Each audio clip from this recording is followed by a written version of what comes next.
Since October 7th, 2023, curiosity in the relationship between Israel and the United States has been at the forefront of the public conversation. The consensus seems to be that the two countries are very closely aligned, and the United States provides Israel with unflinching support. But whether or not this is a good thing has been seriously called into question. As I write this script, Candace Owens just made an appearance on Theo Von, and Ian Carroll and Daryl Cooper were invited to speak with Joe Rogan. The fundamental question at the center of the conversation is this: is the United States' relationship with Israel appropriate, or do we support them too much? If we do support them too enthusiastically, why is that? And are there any secondary effects which are related? Before determining whether or not our support of Israel is excessive, we should first quantify just how much the support actually is.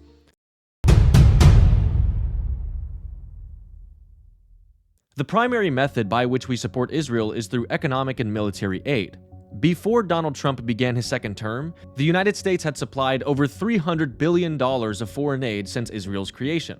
This is twice as much as the next most, Egypt, and ironically, the reason we give Egypt money is so that they can be good allies to Israel. This aid is also given as grants, which don't have to be repaid, or as loans, which the government just forgives anyway, and so, again, aren't repaid. Keep in mind, this doesn't include the billions of dollars of private donations Israel receives from people with American citizenship. Additionally, many private donations to Israel are tax deductible, which is not allowed for other countries. So not only does Israel receive by far the most foreign aid, but they are required to pay back the least. Another peculiar detail about giving this much money to Israel is that most recipients of US foreign aid are poor countries, aka countries that need aid. Israel is a top 30 country in total GDP and a top 20 in GDP per capita. Egypt, by comparison, is 135th. Ukraine is 111th and being invaded by the third most powerful military in the world. Also, starting in 1982, Israel began to receive all its economic aid in a lump sum within the first 30 days of the fiscal year instead of in quarterly installments throughout the year. Because we run a budget deficit, this means we have to borrow all that money up front, which costs taxpayers more in interest to the tune of $60 million per year. Also, Israel then takes that money and invests much of it in US Treasury bills, which means that when they cash out on their investment, the profit they make is paid by the US government. Combine this with the fact that we either forgive their debt or give them money as grants, and we are now in the incredible position of being a lender that pays interest to its borrower. But it doesn't end there. Unlike other countries, Israel is not obligated to spend all of the foreign aid on United States defense contractors. Instead, they are allowed to convert a portion of it to shekels and spend it domestically.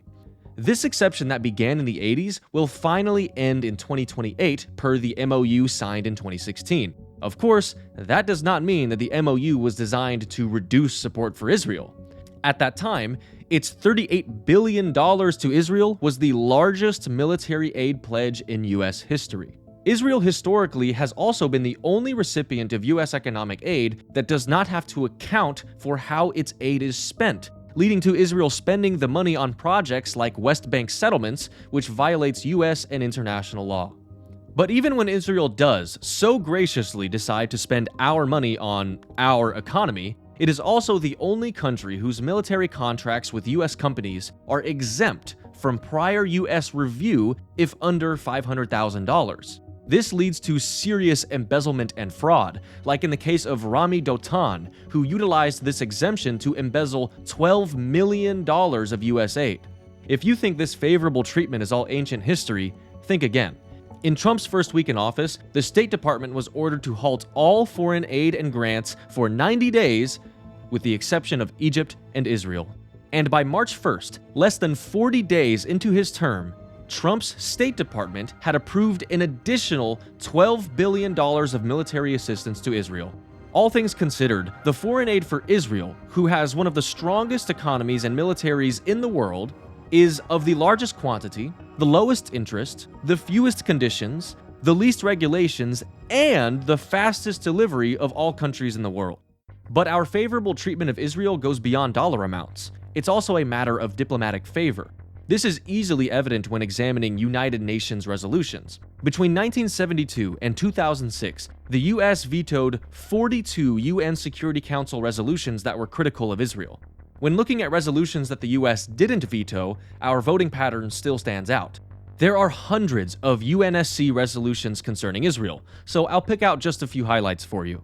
UNSC Resolution 592 condemned the IDF for opening fire on students at Birzeit University, killing 2.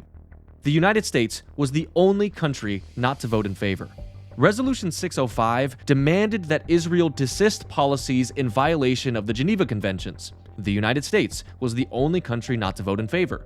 Resolution 2334 in December 2016, which affirmed that Israel's settlements in the West Bank are in violation of international law. The United States was the only country not to vote in favor. Resolution 2728 in March of 2024 demanded that Israel stop its assault on Gaza for the month of Ramadan. The United States was the only country not to vote in favor. Moving from the Security Council to the General Assembly, the UNGA condemned Israel 15 times in 2022, more than every other country combined. The United States is the only country that voted against condemning Israel every single time except once, and the one time that they didn't, they abstained from voting. This diplomatic favor has real-world consequences for reaching peace agreements in the Middle East. In 1972, the United States signed a Memorandum of Understanding with Israel, which, among other things, promised that the US would consult Israel before offering peace proposals for Israel and its enemies. This is a practice that persists to this day and provides Israel with substantial negotiation advantages, because rather than Israel and its enemies starting negotiations on a blank slate, the US presents the baseline anchor from which to negotiate from, except that it greatly favors Israel to start with. In the words of Israeli negotiator Ron Pudak during the Oslo Accords, quote, "The traditional approach of the US State Department was to adopt the position of the Israeli Prime Minister. This was demonstrated most extremely during the Netanyahu government, when the American government seemed sometimes to be working for the Israeli Prime Minister, as it tried to convince and pressure the Palestinian side to accept Israeli offers. This American tendency was also evident during Ehud Barak's tenure." Most recently, in the multi-stage peace agreement between Hamas and Israel in the beginning of 2015, mediated by the United States, the first stage of the ceasefire demanded that Hamas release its Israeli hostages back to Israel, but neither the first or the second stage of the ceasefire saw Israel agree to end the war, which is what Hamas wants. Hamas then rejects the agreement because why would they agree to giving up the hostages, which offer them protection as human shields, if Israel's simply going to continue the assault right after they release them? So President Trump in the United States condemned Hamas for not abiding by the peace deal, and Israel began bombing again, killing 400 people in only a few days.